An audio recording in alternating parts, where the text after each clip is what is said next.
vull la casa impecable, perquè jo em pugui dedicar a muntar el meu art. Són molt joves i la majoria s'estrenen en la producció d'una websèrie. De fet, Patates Rosses va començar sent el treball de final de carrera de dos companys, però la seva originalitat ha fet que s'acabés convertint en una websèrie que s'emetrà pel 33 i a través de les xarxes.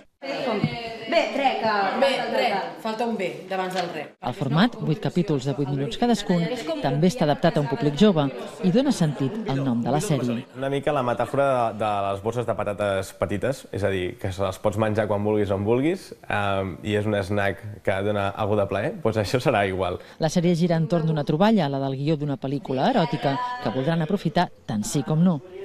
I ho fan des de la sàtira i l'humor negre, un estil que ha triomfat als Estats Units i que creuen que a Catalunya encara no s'ha explotat.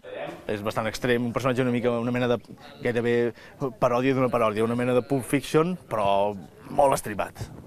Aquí és una roda del porno? Sí.